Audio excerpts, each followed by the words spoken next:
It's pretty obvious Russia is losing the war in Ukraine. However, simply stating Russia is losing the war doesn't do justice just to how bad the Russian military is performing. Here are 5 ways that show how Russia is losing big in Ukraine. Number 1. Manpower and equipment losses. Without a doubt, one of the best ways to see how a nation is performing in a war is by looking at casualties. Generally speaking, the side that suffers more casualties is the one that ends up losing. While history is filled with examples that go against this philosophy, like Vietnam or the war in Afghanistan, it generally holds true. The war in Ukraine is no different. Though exact figures are still classified, and the world will never know the actual figures due to fog of war, we still have a pretty good idea of how much carnage this war is causing. In November 2022, the Pentagon and United Kingdom released similar estimates on casualty figures. According to these military officials, the Ukrainians have suffered about 100,000 casualties, while the Russians have suffered at least 100,000 casualties. In defining casualties, these figures include those killed, wounded, missing, and captured. These figures probably do not include accidents, illness, and desertions, which have plagued the Russian military since the start of the invasion. Even though these figures are relatively similar, the casualty gap is widening rapidly.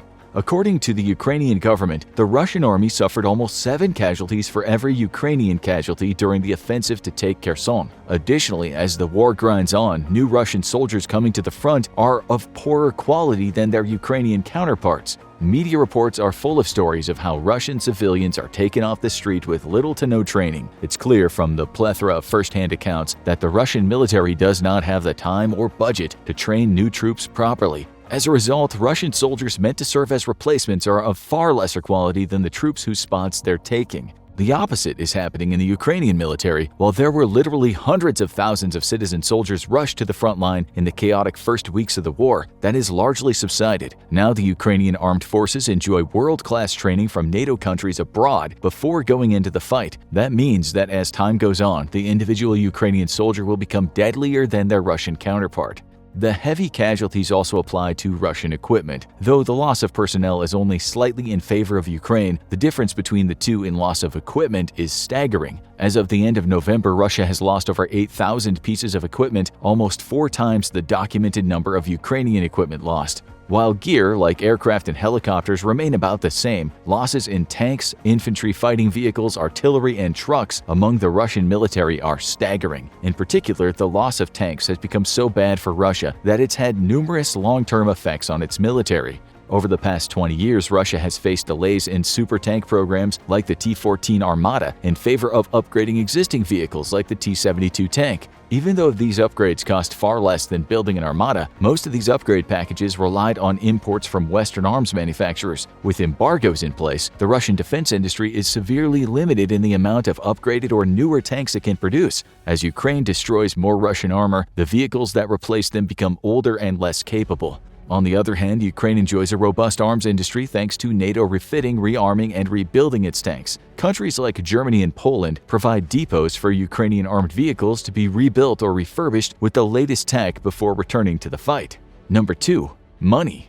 Before the war started, there could be no comparison between Ukraine's economy and Russia's. Russia's economy was the 11th biggest in the world and over 10 times the size of Ukraine's. Additionally, Russia had the advantage of being the largest gas supplier in Europe, meaning that its military would have unlimited cheap fuel to run its war machines. However, it appears that war is costing Russia far more than expected. Recently released Russian economic data shows that the conflict cost Russia 1/4 of its entire annual budget in the first 9 months of the war, and the war still has another month to close out the year. To put that in perspective, analysts estimate that the war costs Russia $15.5 million per hour.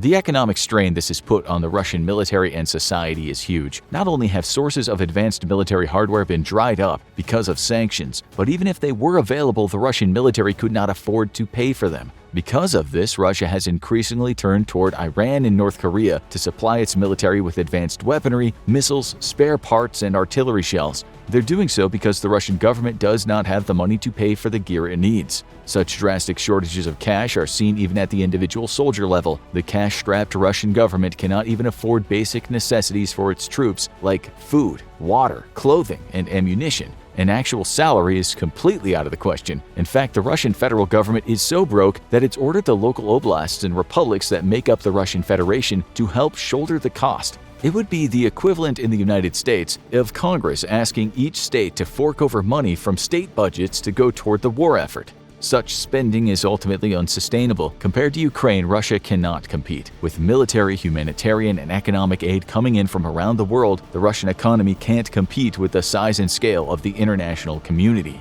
Number 3. Losing the information war.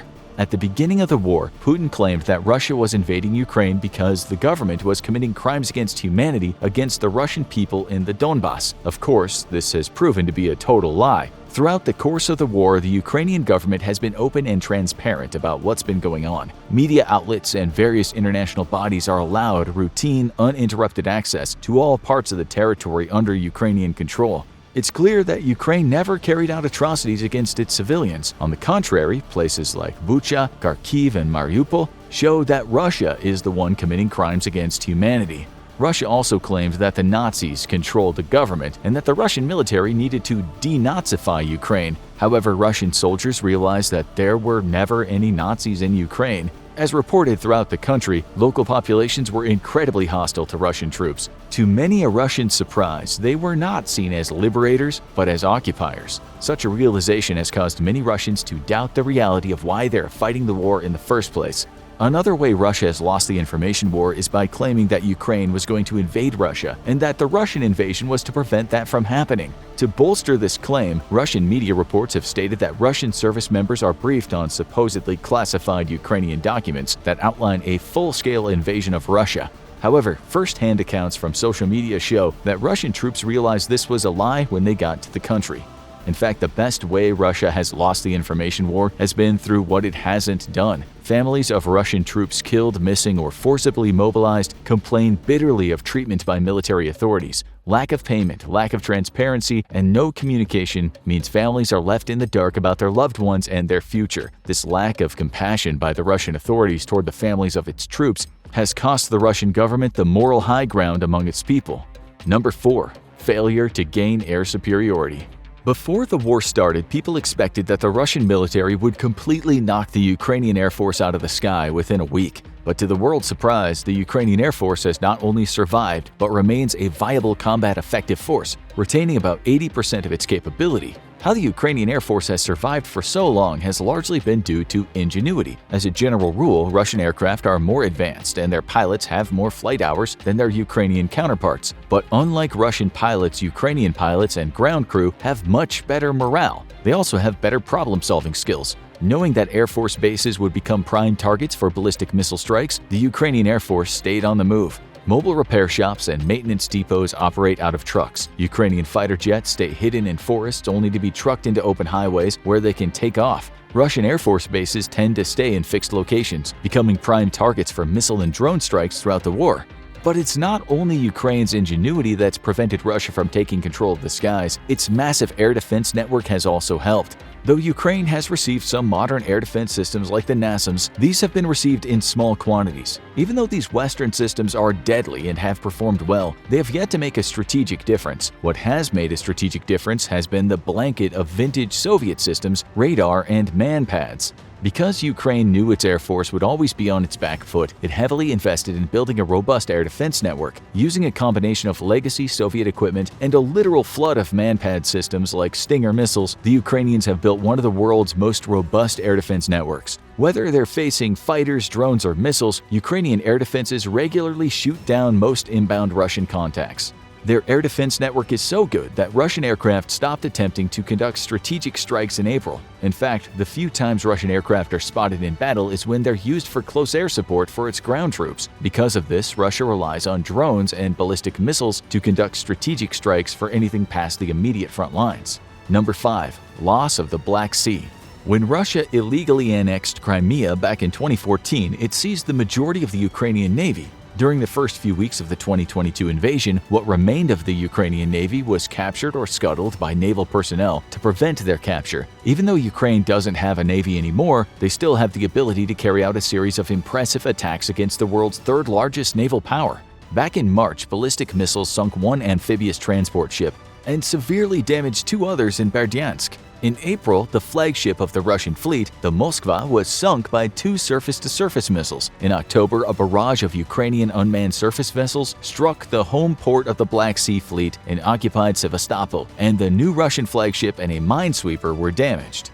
These attacks are just a few examples of the pummeling Ukraine has given to the Russian Navy. Though the losses might seem insignificant compared to the Russian army's losses, they are just as bad, because Ukraine has demonstrated they can strike Russian ships anytime and anywhere in the Black Sea. Their movement is severely limited. In fact, since the October attack in Sevastopol, it appears most of the Black Sea Fleet is tucked away inside the port. The Russians did this because the army could protect the ships with shore-based anti-aircraft and missile defenses. Such a move proves just how vulnerable Russian ships are on the open ocean and how ineffective their crews are at defending themselves. It appears that all operational ships are now being based out of Novorossiysk. This port is the largest Russian port on the Black Sea. However, forcing the Russian Black Sea Fleet to use this port severely hurts its combat power. Because this port is much further than Sevastopol from mainland Ukraine, Russian ships can spend fewer days in active combat. This is due to their limited endurance because Russian ships cannot underway replenish as NATO ships can. The further distance also places many of the advanced weapon systems,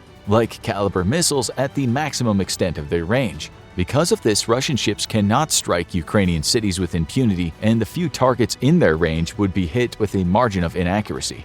Ultimately, because of the effectiveness of Ukrainian attacks, they've all but denied the Russian Navy freedom of movement in the Black Sea and removed it as an effective fighting force. Now go watch China's World War III plan, or click this other video instead.